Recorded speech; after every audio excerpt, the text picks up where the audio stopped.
Good morning and welcome to episode 68 of the Jaguar Report podcast. My name is Gus Logue. As always, I'm joined by my co-host John Shipley. Today we're going to break down the Jaguars' Week 10 matchup against the San Francisco 49ers. It's finally here, 2 days away. I've been looking forward to this game since the schedule came out. Once the season got a little bit closer, I was getting a little bit more excited against the Ravens and the Bengals games, I think, just because of the quarterbacks that those two teams have. And they're both in the AFC. But again, since the schedules came out, I've kind of been circling this game on my own calendars just because the last time these two teams played was 2021. San Francisco came to town again and they won 30-10. And the game started out with a 13-minute opening drive by San Francisco when they kicked a field goal. And even though they ended with a field goal, you just knew from that first drive that it was over before it started. Dude, I covered that game in person. I couldn't tell you a single recollection I have of it. If you had told me they played in 2021, I was like, you sure? Yeah, I put that entire months of games deep inside a cavern inside my brain. Right. I would not, yeah. We got a little bit of a rematch this week, and obviously these two teams look a lot different. The Jags they have the same quarterback, but the team has gone a lot better around him. And then for the Niners, I feel like the team has been about the same talent-wise, but they have a different quarterback. Niners, man, they're 0-3 since Peter King puffed out his chest about the Ringers quarterback rankings. That's what the Jaguars are on the right side of. They have Trevor Lawrence hasn't been asked about the Ringers quarterback rankings, and the second that Gene does that, it's over, for the season. So, no, I'm with you, man. Yeah. Even the first question about it isn't bad, but once he gets to his third follow-up question about it, then we'll know. Yeah, no, I'm with you. This is a game since the preseason a circle, but I think especially how the season's gone. The Jaguars on a 5-game winning streak at 6-2. The Niners, I think most people have them pegged as the best team in football probably through the first month, 5 weeks of the season, especially after the Bills kind of started falling apart around week 5. But they're in a skid, man. Last 2 games, I mean, they haven't scored more than 17 points in any of the 3 games. Their defense has been so bad over the last month that Steve Wilkes has gotten the dreaded, come down from the booth and get next to me on the field and call these plays. Yeah.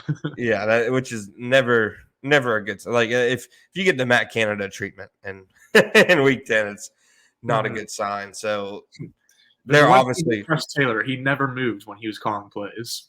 No, doesn't have to, man. He's got his finger on the pulse. It's definitely a game that I'm not sure if the Jaguars themselves would call it a benchmark game because maybe they've matured a little bit past that. I felt like every week last year that they played a team with a winning record was a benchmark game for them. Yeah.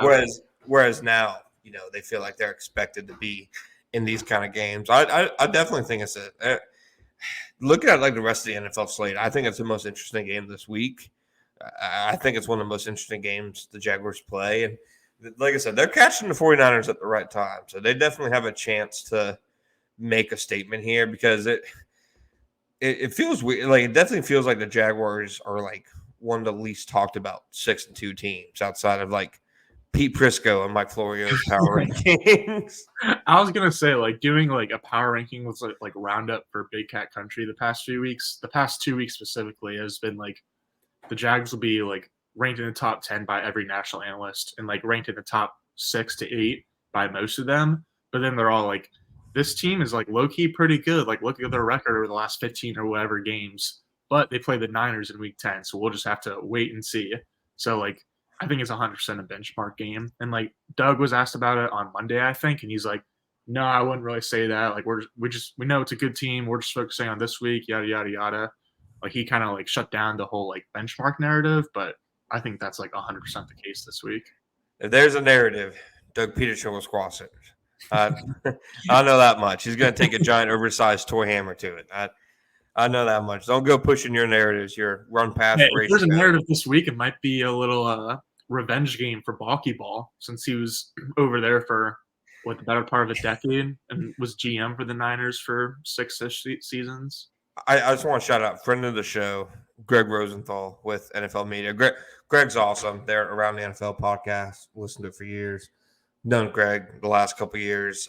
He used Baalke Ball on the Mina Kimes show, and it was one of the funniest things I've ever heard. It's canon now, man. It's Yeah, canon. dude. That was like the highlight of the season, let alone the week so far. If my request to any listener, what the hell, any listener out there, if the Jags win, there's potential with a Baalke and Jed York Photoshop involving Baalke Ball. That's all I know. Okay. That's all I know. That's all I know. But might as well get into previewing the game before the masterclass. Jaguars offense versus 49ers defense. Like, the 49ers defense, like coming into the week, still has the reputation of being like this like crazy unit. Mm-hmm. During their losing streak, it hasn't been good. They are 29th in EPA per play among all defenses, 24th against the pass, 28th against the run. 24th in success rate overall. They just have not played like the 49ers defense lately. And you'll still see them get hyped up pretty much weekly because it's Joey Bosa, Chase Young, Odie Armstead, yeah. Yeah. Nick Bosa. Sorry, the good Bosa. My mistake. Right. Fred Warner, Dre Greenlaw. So they'll still get hyped up weekly, and as they should. It's one of the most talented defenses in the league. Like, it seemed like Doug Peterson's eyes were ready to pop out of his head when he was going over like the talented guys they have. But over the last 3 weeks, it just hasn't produced. And what are your thoughts on why that's been the case? And do you think the Jaguars can take advantage? Because this feels like a week. It's like a weakness versus weakness almost. Like the Jags running game versus the 49ers run defense. Like the Jags have had a bad running game. Right. But between week 6 and 9, they have the second worst rushing attack by EPA per play. ETN, it's been like 15 like 2-yard runs and then like one 25-yard touchdown. It makes everybody forget the previous like 3.5 quarters. If they can avoid that type of game on Sunday, I think that's a major key to winning. For sure. I think like for the Niners, like what's gone wrong for them in the past 3 games is that their like front 4 line and like pass rush just like hasn't held up as well as they wanted. Because I talked on, I think it was the last pod about maybe 2 pods ago about how like Jacksonville doesn't really like need a pass rush relative to other teams like the Niners, because they just like them and like the Jets are like the 2 examples I can think of off the top of my head where it's just like they've got 4 defensive linemen who have like their hands in the dirt and are gonna like go get after the quarterback every like. I mean, they do blitz some and like obviously switch it up some, but like their base defense is like rushing with 4, coverage of 7, and so like just rushing with 4 just like didn't really get home for them as much as it should have in like that 3-game losing streak. And like I'm saying all this confidently, not because I've watched like any film or anything, but because like they made a trade for Chase Young, so that tells me that they like self-identified like the defensive line as a problem, even though like everyone in the country sees that as a strength. So like Trevor and Doug and probably Press were all asked this week about like preparing for Chase Young and Nick Bosa together, and they're like, well, I mean, we can go back to watch Washington film on Young, I guess, but yeah, it'll be interesting to see like what they look like for the first time. So obviously like Chase Young is going to be a player to watch to see like whether he can like kind of single-handedly fix the Niners defensive woes in a single week. And obviously like that's not going to be the expectation for him, but that was also like kind of sort of why he was brought in, or like he was brought in for help. So and then in terms of ETN and the running game, I've got some nice stats for you. ETN leads the league in carries per game and has the third most inside zone carries. 42 of his 151 attempts have been inside zone, which is 28% of all carries. So the Jags are like, I wouldn't say they major in any one running scheme, especially the way that like Shanahan's Niners majored in outside zone a couple of years ago. But like inside zone is definitely like their favorite run and ETN's favorite run going back to Clemson. So like going back to last season, like they've always wanted to be like more of an inside zone team than anything else, but then also do like power and gap and outside stuff like built off of that. Um, so ETN's getting like a lot of inside zone work, and he's had like good volume stats with it, but isn't good Yeah. efficiency wise. Among 48 running backs with 10 or more inside zone carries, ETN is 30th in EPA per play, 35th in success rate, and Yee. 40th in runs into the designated gap. So he's 40th out of 48 running backs out of like running into the correct gap, according to Sports Info Solutions. And I do think that's probably like more of an offensive line stat than a running back stat. So like I'm not really like for all these efficiency stats, like it's not really anything against him, but It's like a reflection of the running game in general. yeah. But to wrap it up, against inside zone this season, the Niners are bottom 12 in EPA per play and success rate, and they're also bottom 4 in yards per carry allowed and first downs allowed, Ooh. or first down rate allowed, technically. So, long story short, like the Jags like inside zone, and they've been trying to use inside zone going back to last season, and haven't been super successful with it. And like obviously, there's been a lot of moving pieces with the offensive line, and we'll see whether Walker Little starts at left guard this week and kind of holds that job for the rest of the season. But like specifically, like look out for inside zone runs by the Jaguars and how the Niners are able to defend it, because if they don't defend it well, then like I almost feel like it's like pretty much game over. Because then if you're like cooking on the run, then you'll eventually be able to like cook with passes, and like apparently the like key to success from like according to Niners people for against the Niners is to like establish the run and then use play action over that. Just because I get like Fred Warner and Dre Greenlaw are crazy good, but Yeah. I guess they've been a little bit susceptible to play action this year. So if they can really get running, specifically with inside zone, then like that'll open up pretty much everything else for the offense. Yeah, I feel like their defense in general, especially inside, like they're just trying to get upfield. You know, it's not like the Jaguars defense where they're trying to like two gap and basically hold the point of attack. Like they're trying to, kind of like the Jaguars in 2017 when Malik Jackson, like he's literally just trying to get upfield every single play as three technique. I don't know, man. Maybe the true Baalke ball is that Baalke started pouring those resources into the defensive line with Arik Armstead, DeForest Buckner. Maybe it was all a ploy to run inside zone about a decade later in a Week 10 game. I do think it's interesting that last year against when the Niners lost to the Eagles in the playoffs, they got gashed by I'll call it more of just like inside runs than like inside zone specifically. But the Eagles like killed them on the ground, and like obviously the Niners didn't really have a hope because their quarterback situation, but like they weren't able to get any defensive stops either. And a big reason is because they had Kinlaw in the game a lot, and he's like still an ascending young player, but he was just like getting gashed in the run. So then they go out and sign Javon Hargrave from the Eagles, but like they had the same problem where like Hargrave is one of those guys, like you said, where he's like shooting up the field. I think Ramore's a pass rusher.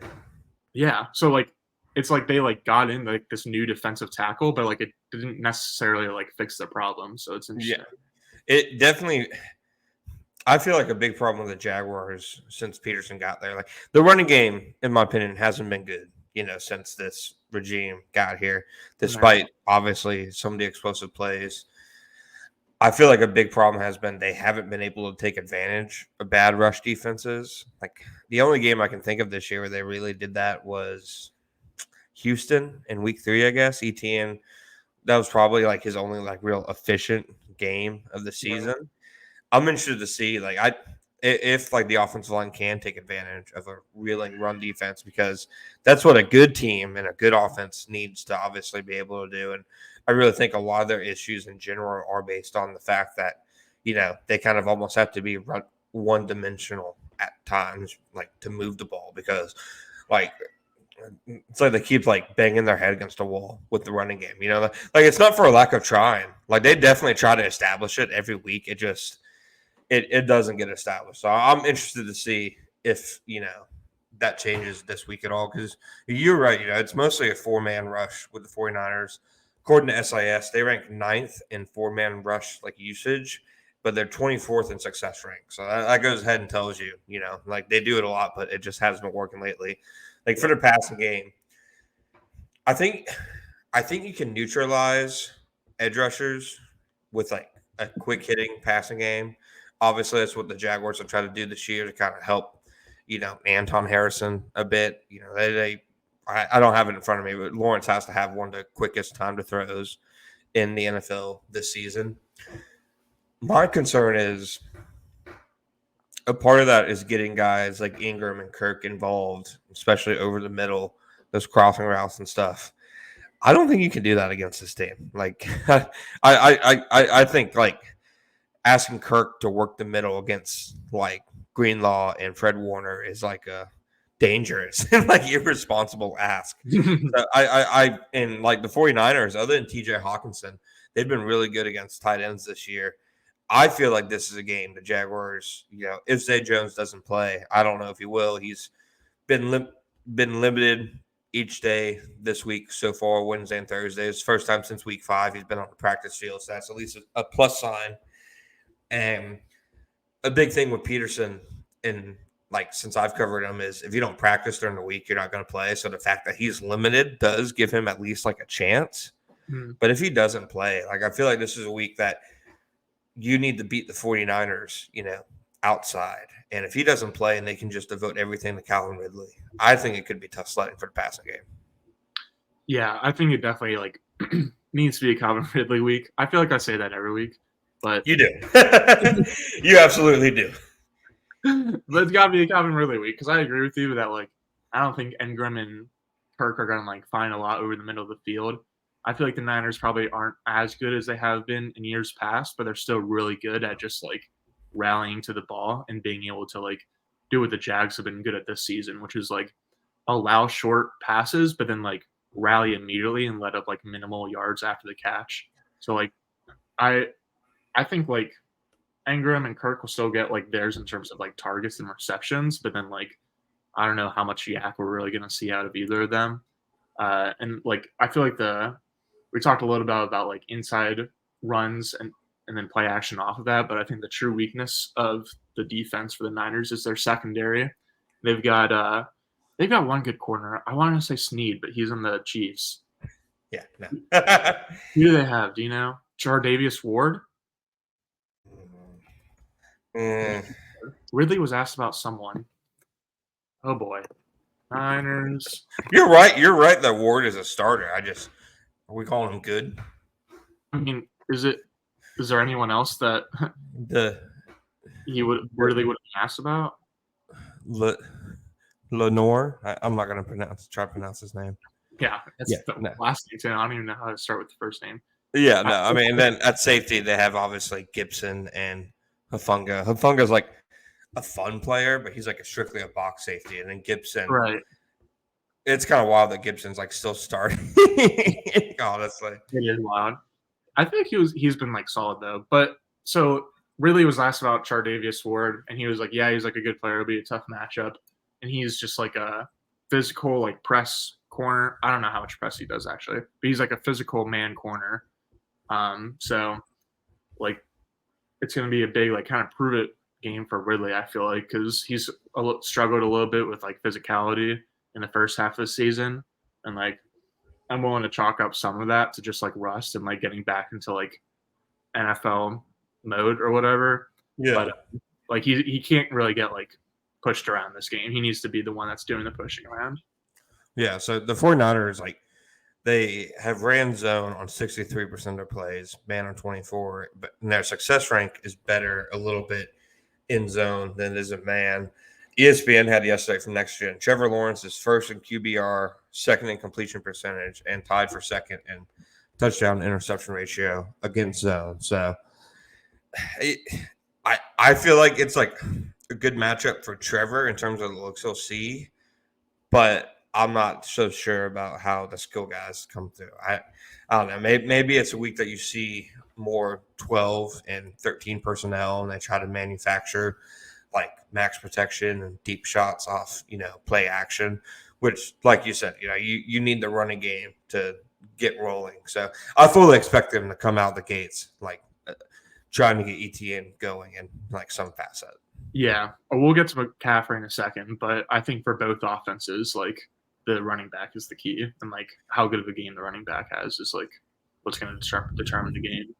I hope they have a Tua game plan and the ball's out of his hand in less than 2 seconds, so I can have a Nick Bosa agenda and just show my ass Yeah, about that's maybe what's gonna happen. It's funny because like even like Jacksonville's like deep shots, like the ETN touchdown against Pittsburgh, and then like the throw to Kirk down the left sideline where like Lawrence was like hit in the chest as he was throwing it. Like both of those plays are like ball is out in like 2 seconds. Like Lawrence basically like drops back on his back foot and like maybe took a half hitch. it. Yeah. But ball's out, ball's getting out like super quickly, even on like their deep plays. So it's interesting because I feel like Ridley would be better if like plays had a little bit more time to develop.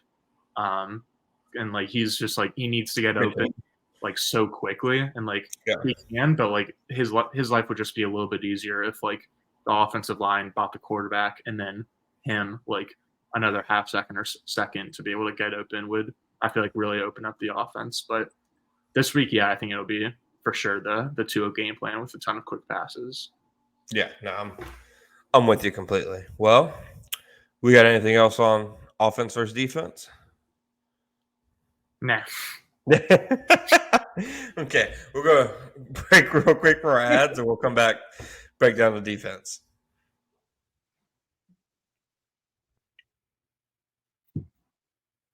All right, Gus. Big week for Mike Caldwell, man. This is the week if the Jaguars defense plays well that Mike Caldwell will, in my opinion, start to get his national flowers a little bit because I don't think you've seen it a lot out there. I really, no. So I think this week, if they can, handle this 49er scheme and the players that they have on offense, this is the week that you start to see more respect for Mike Caldwell. It was funny. I asked him yesterday, like, what is it about the scheme that makes it so tough every week? And he just goes, the players. The 49ers, they obviously do a lot of things schematically, especially in the run game and the play action game to set things up. But, I mean, you break it down, and, I mean, he's right, man. It's Christian McCaffrey. It's George Kittle. It's Brandon Ayuk. It's Deebo Samuel. It's, when he's healthy, the best left tackle of the century, Trent Williams. It is probably the most talented offense in terms of just pure skill level the Jaguars will face this season, I think. And that's crazy considering they play, Lamar Jackson and Joe Burrow later this year. And I think they have the 49ers have a complete NPC at quarterback, but it's still the best offense skill-wise the Jaguars are going to say. Yeah, I mean, Rayshon Jenkins said this week, maybe it was last week, that the Niners have the best like skill position players or the most talented offense that he's ever seen in his 7-year career outside of the Chiefs when they had Kelsey and Tyreek Hill. So like that tells you all you really need to know. And like I also like Caldwell made a point about like the like positionless football that the Niners kind of run, because like there was everyone was like nerding out when the Panthers originally got McCaffrey because like, oh, you can line up McCaffrey at receiver, you can line up Deebo at running back, you can line up the fullback and the tight end, like wherever in the formation. Like you can plug and chug so many like different spaces for all these different talented guys. So like Caldwell kind of mentioned that yesterday of like, yeah, they're all really talented, but they're like they always like line up all over the place, and you kind of have to like just obviously keep an eye on them, I guess. And so Deebo is out the last one, or at least the last game, if not the last 2 or 3 games. It seems like he's trending toward playing. It definitely seems like he's trending. I think he might have, I think he got a practice in last week, even though the Niners had a bye.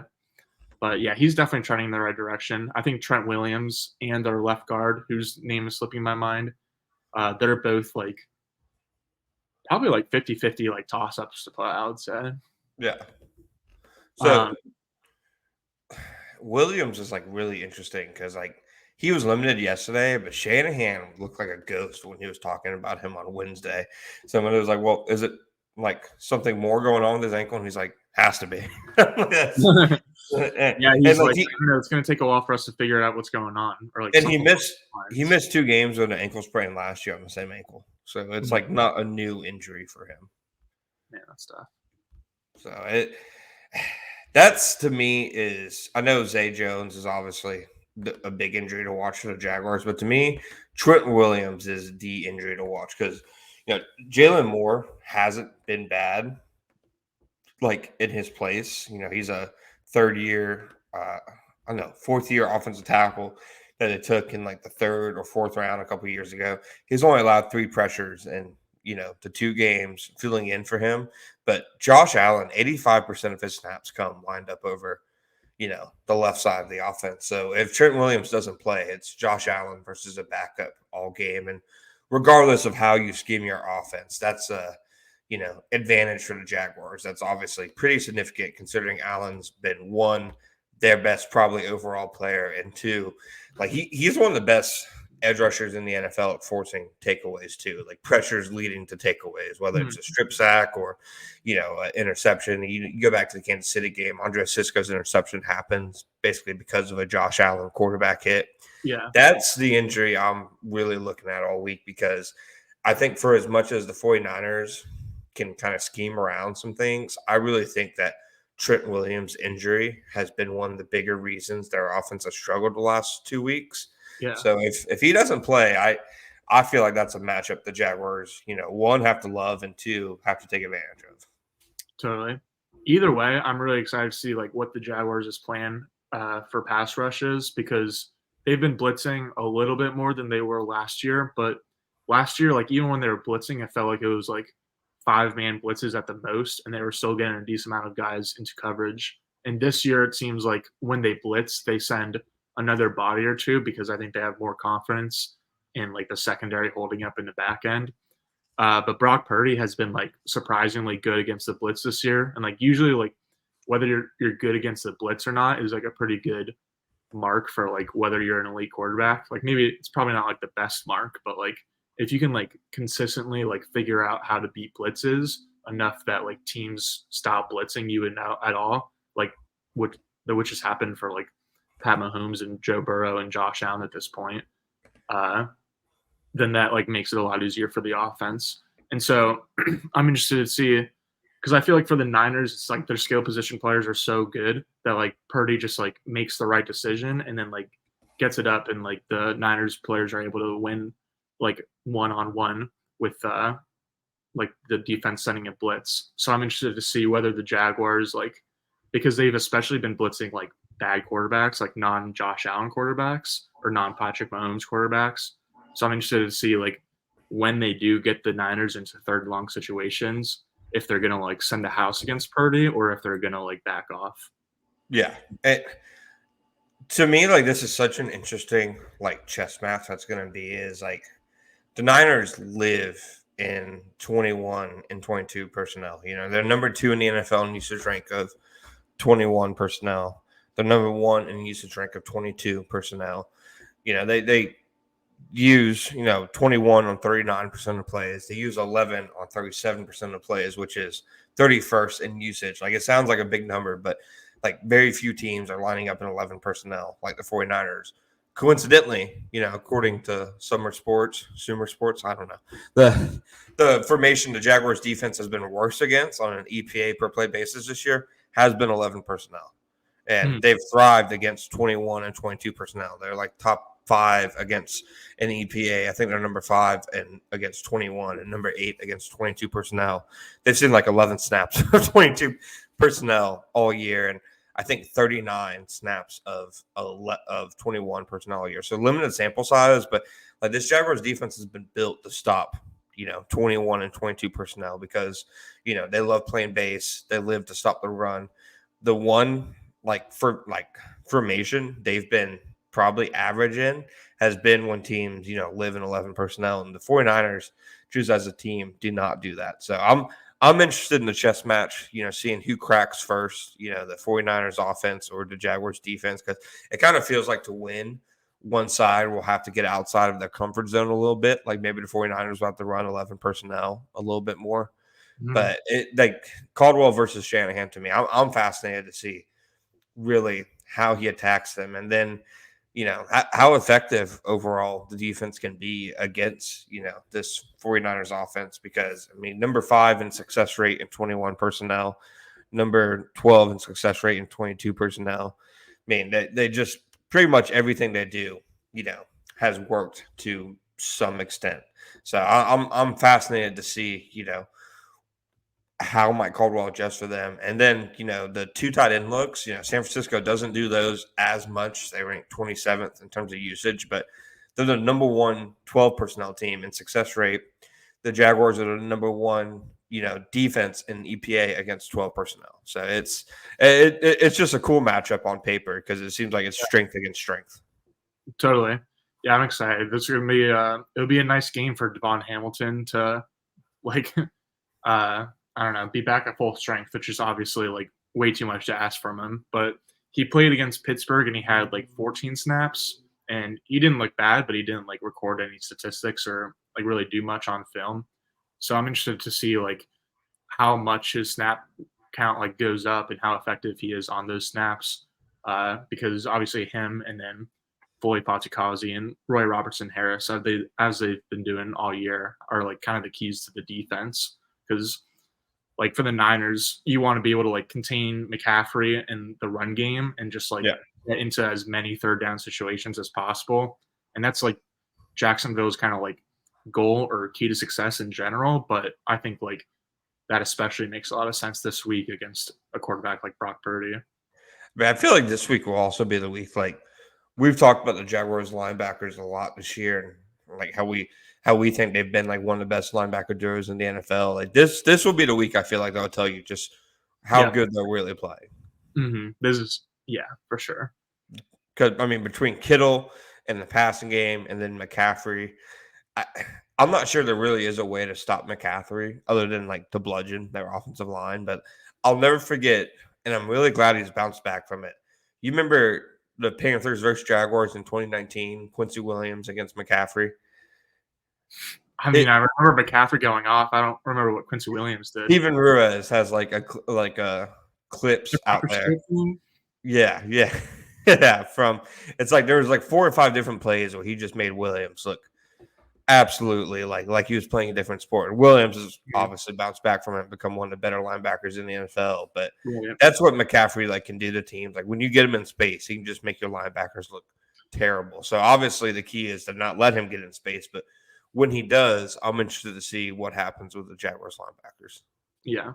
I'm just thinking about the Saints game because I think Kamara finished the game with like 14 catches or something ridiculous. Maybe he had 14 targets, but he really only broke like one or two of them for a long game. I feel like he probably only had like 2 or 3 first downs total of like all those checkdowns. And so, like, in general, the Jags did a really good job of like rallying to the ball and getting him down quickly with minimal yards after the catch. But there was definitely one in like, I think it was their first drive of the second half where like Kamara just caught a check down and then basically like ran around Foye up the sideline for like a 30-yard gain on like a 3-yard pass. Yeah. So as long as like they don't give up like plays like that, then I think they'll be okay. But obviously that's easier said than done since McCaffrey is like I don't think anyone would say he's not the best running back in the league right now.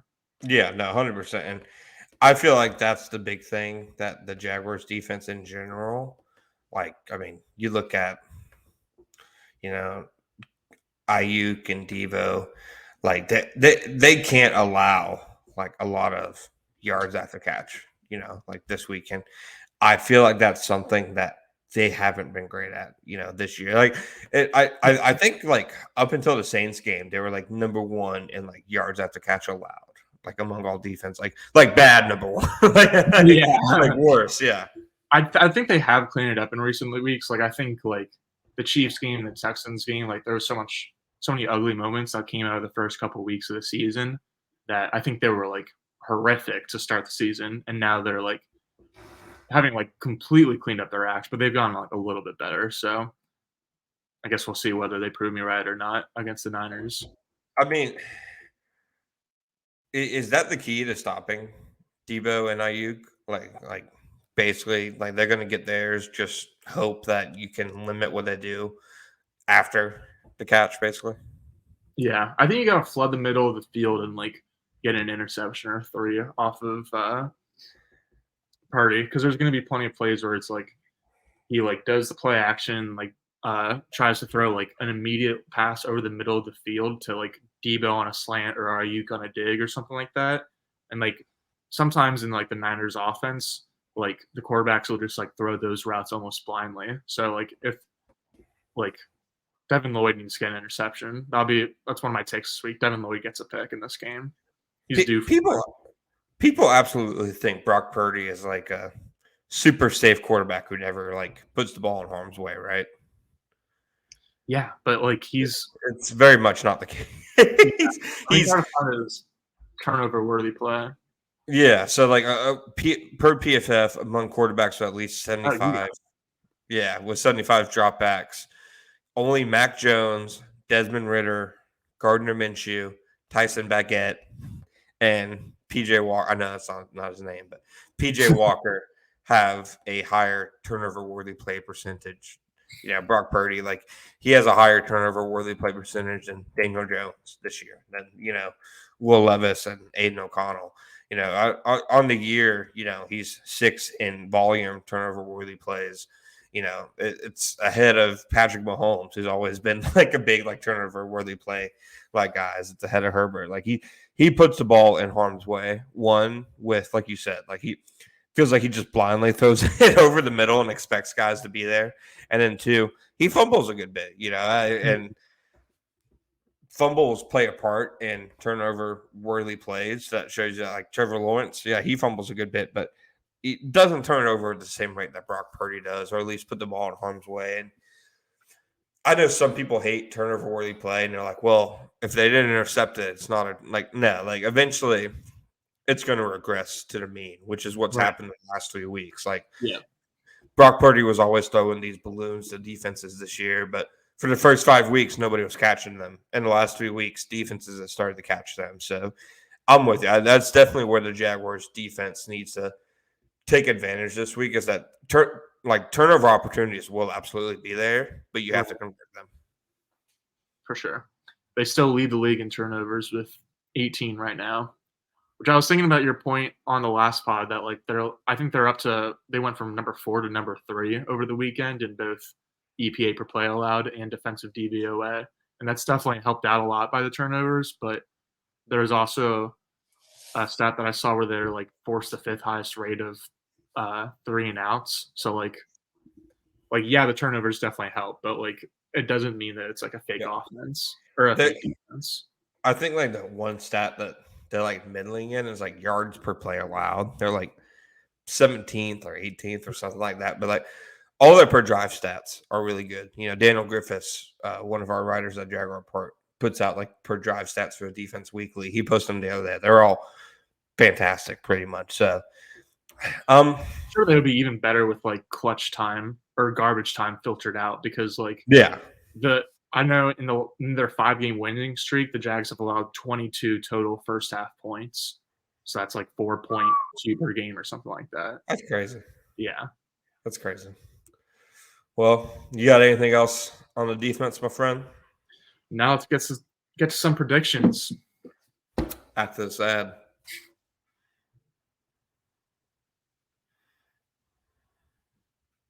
All right, Gus. Okay, John. Before you get into your predictions, my hot take. Okay.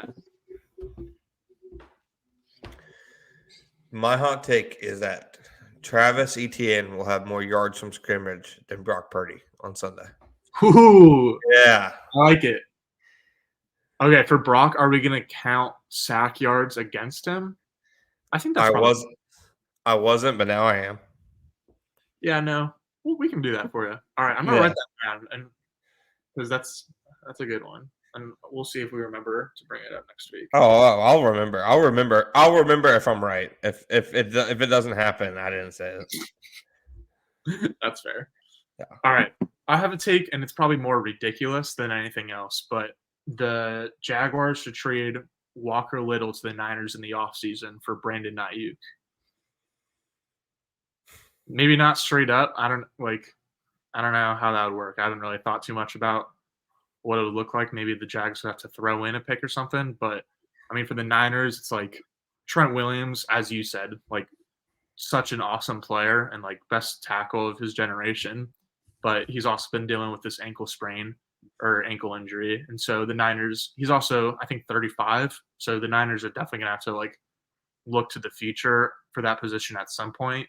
And then like they just have so many guys to pay between Debo and Nick Bosa and McCaffrey and Kittle. Like most of the guys already have been paid, but like they're just the type of team that has so much talent that like some of it's going to have to leave the building. And so Ayuk hasn't signed a deal yet. He's on the last year of his contract, and like if I had to guess, I would guess that Ridley would be back next season, but I don't think that's like a sure bet at all. And like honestly, the only wide receiver I'm willing to bet that is going to return next season is Christian Kirk. So if like the Jags want to move on and like keep Cam Robinson at the left tackle spot and they're comfortable with that, and then like they have to use a franchise tag on Josh Allen, which leaves Ridley to walk. I don't know. I'm definitely doing a lot of galaxy braining here, but I just thought that like Ayuk for Little would be a fun potential swap.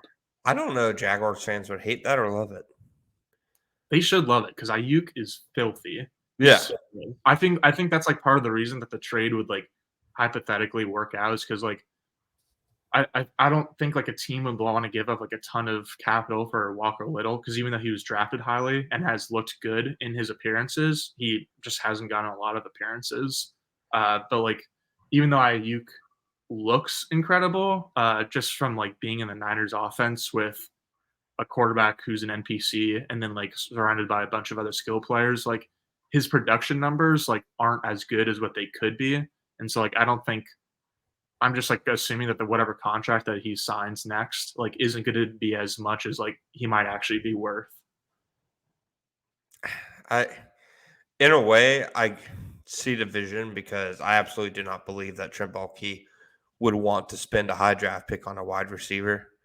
I I think the AJ Jenkins thing will probably scar him like for life, like moving into all future drafts. So in a way, I see the vision. I So a like lot of moving parts on that one.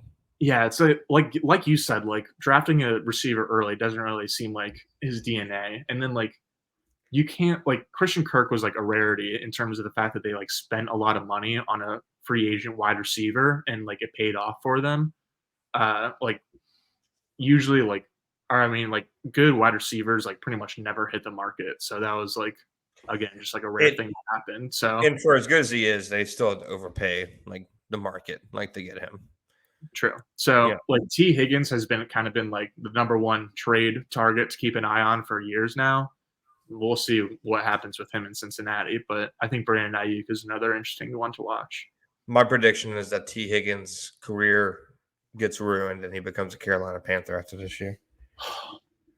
You think they're just? Oh, that's a good take because they're Poor just gonna guy. like, give him a massive bag because they like need a receiver for Bryce. That's what you're thinking. David Tepper is going to do some very, very irrational and very off the cuff things. He looked disgusted last time. I mean, I was disgusted.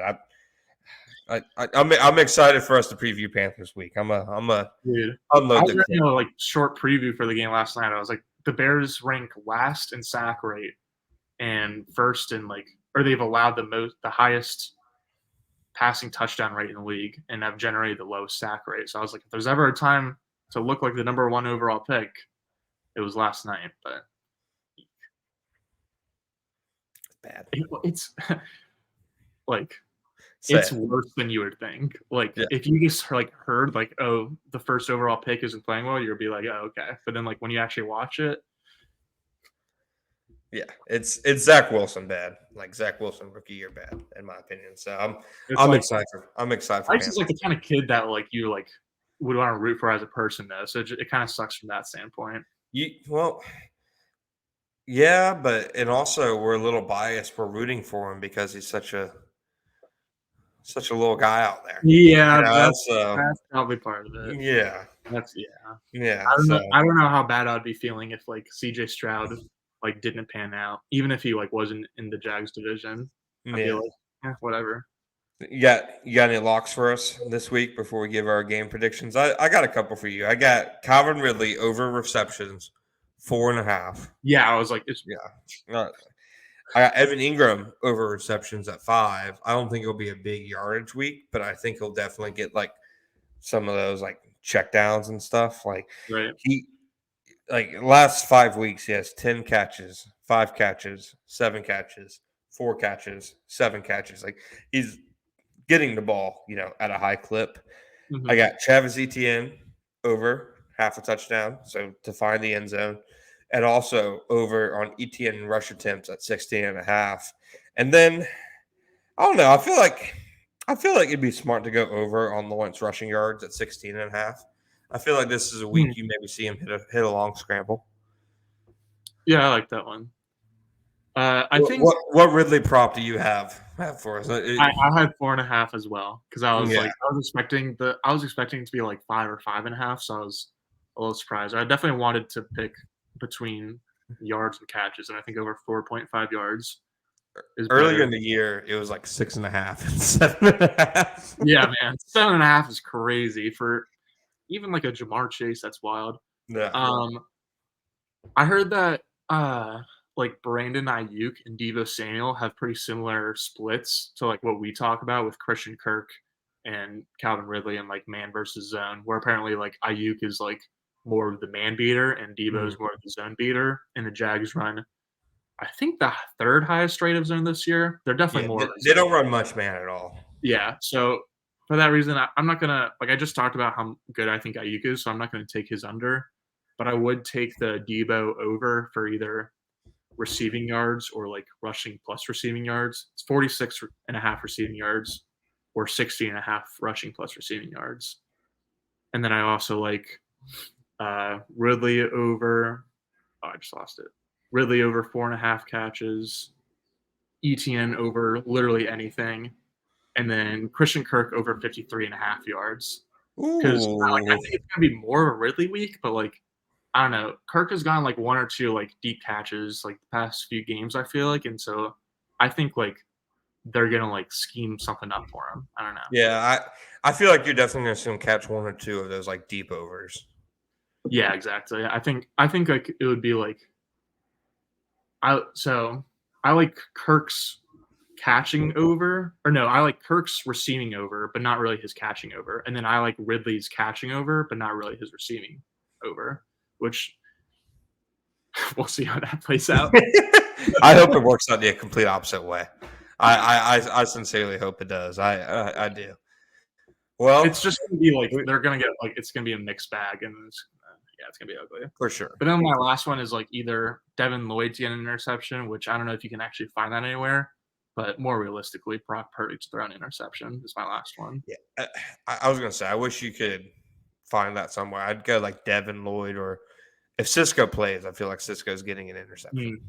I think interceptions are just like not common enough that like because like for most props it's like oh like you're either gonna get over 0.25 sacks or over 0.5 sacks because you can Yeah.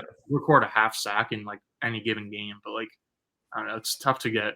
Obviously, you can't get half an interception, and so Au contraire. to get over that 0.5 at interceptions, you need like some pretty boosted odds or whatever. So I it's feel just like Devin Lloyd's gotten like half interceptions like 4 times in the last month. you're right. I feel like those count. Yeah, we should call Prize Picks and be like, yeah, you should be putting like 0.25 interceptions up there so we can take the over, and then when it hits his hands and bounces to the dirt, then we can collect the money. Yeah, that's not a pass breakup. That's half a pick. I like that. That's good. Yeah, I'm with you. Well, we've talked a big game. Go ahead and give me the score prediction. Let's hear it. I have 20-17 Jaguars. The total last time I saw was 45, and I think it'll like barely go under. I think I would have taken the Niners at a neutral site and if they were fully healthy. But like honestly, like the Trent Williams thing like scares me a lot from the Niners perspective, especially with the way that Josh Allen has been playing this season. Like the Saints game is a pretty good example of like them having a backup left tackle in there, and then like the opposing offense just like being super limited because of that. So like even if Trent Williams does play, like maybe the left guard doesn't play, or even if they both play, like I doubt they're going to be fully healthy. We forgot to mention Aaron Banks has been hurt. They might not have their entire left side. So yeah, the left guard. Yeah, they might not have the entire starting left side of their line. Right. And so, like, because of that stuff, I think it will be a close game. And then I just, like, not even me personally, but, like, I feel like nationally, like, everyone should have more trust in Doug to, like, win a close game in the fourth quarter than Kyle Shanahan. Look, and that's the thing. Like, you look at, like, the Jaguars scores with Doug. Other than 2 games in that entire tenure, they've been in every single game or they've won the game. The Detroit game last year and the Texans game this year. Otherwise, literally every game, it's either a win or, a loss by 1 possession. So I definitely think that they're in the game. I'm going 23-16 Jaguars. I don't think they score like a lot of touchdowns, but I think that the defense sets them up in favorable field position for some field goals. I'm with you. I don't think Trent Williams plays, and I think they are the kind of defense that will take advantage of Brock Purdy being kind of a turnover magnet. Mm-hmm. I'm with you. You said on the last one that like you were going to say the Niners scored 16 regardless. That's the entire reason I'm saying it. Yeah, sometimes it's like really easy to like pinpoint like how many points one team is going to score, and then you just got to like figure out what the other team is going to do.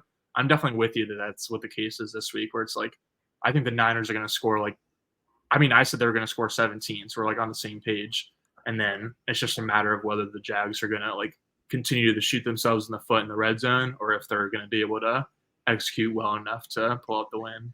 I would have said 17 if I didn't remember I was doing a bit. So 23-16. I like that. That's a good score prediction. Yeah, thank you. Yes. Gus, before we go, since I got questions on it, have you read The Plot to Deliverance since we last recorded? I've read enough of it. I'll say that.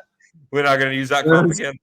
Yeah, it's funny because I thought I knew. Like I thought I knew. I did not know. You don't know what you don't know.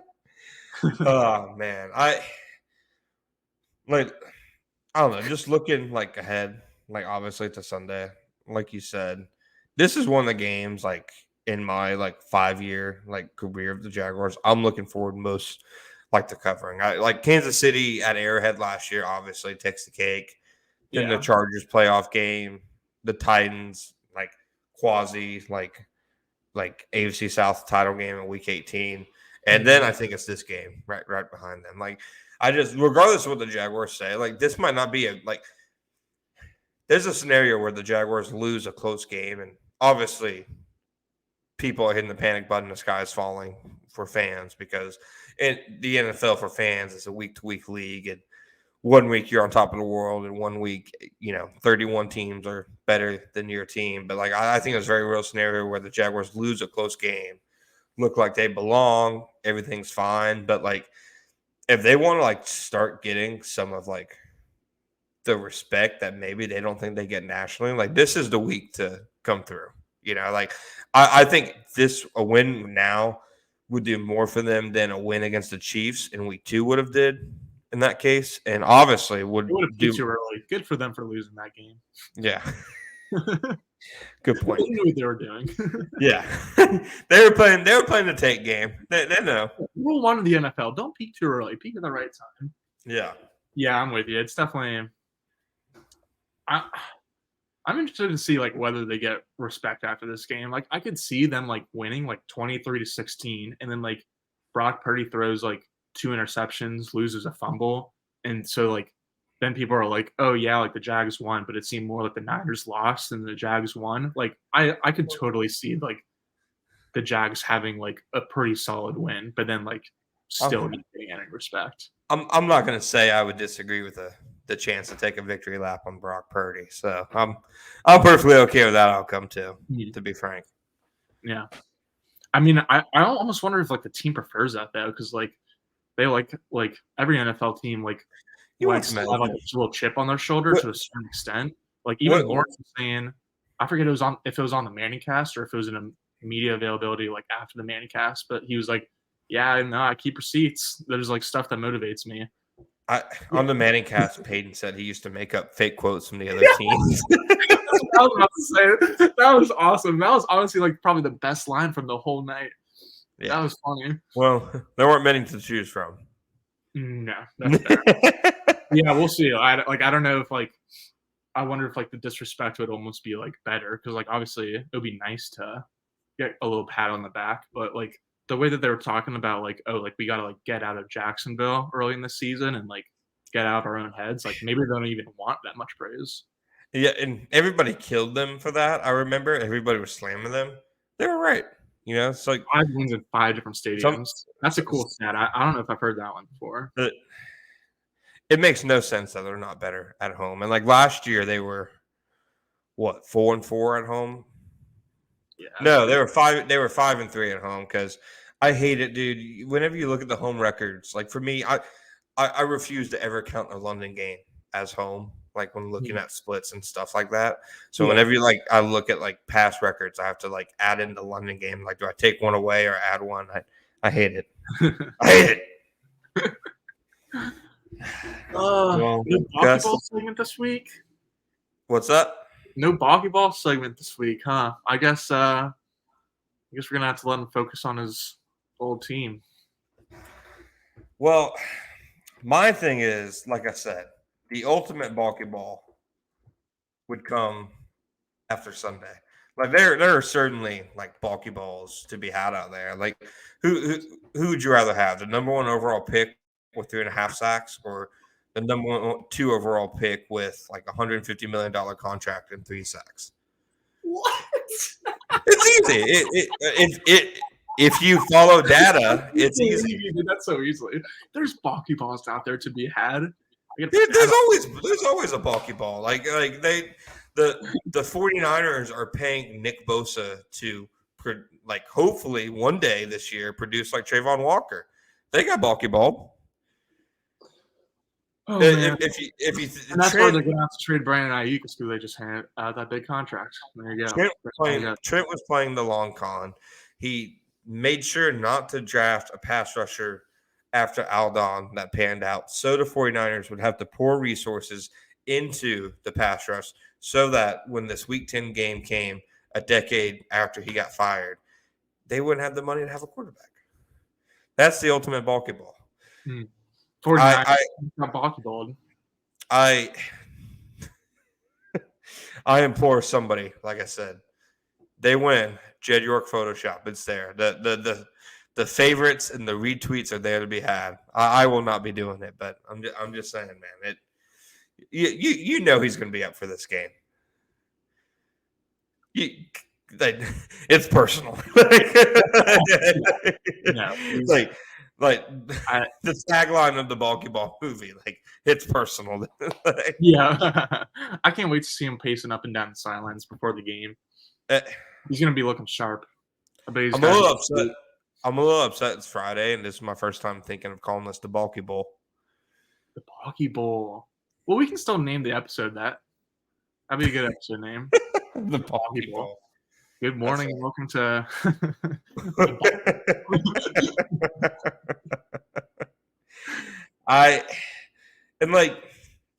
Even for him, we did our segment the other day on the best GMs.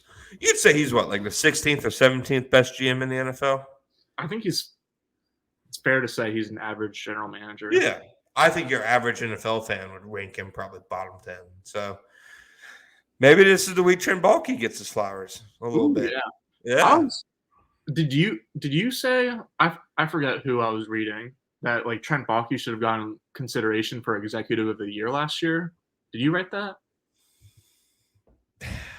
I can't tell you if I did. If I did, it might have been a bit.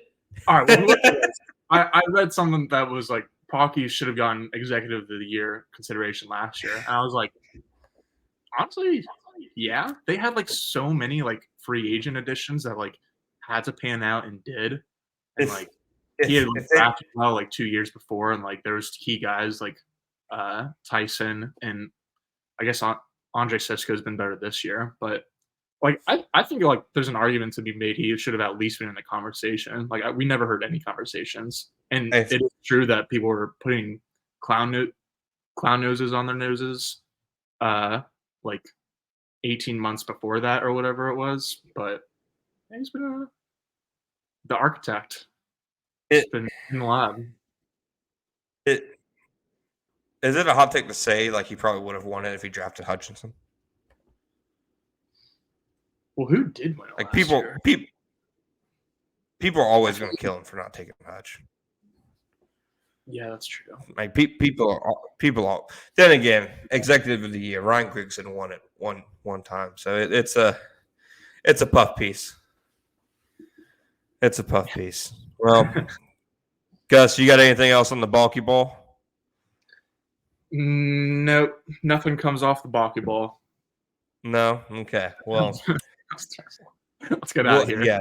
I hate it. Yeah, I'm gonna try to edit that out. I hated that. Okay. Well, we'll be back on Monday to review the game, see how things shake out. But until then, John Shipley, my co-host Gus Logue, thank you guys for joining us. As always, don't forget, you just got masterclassed.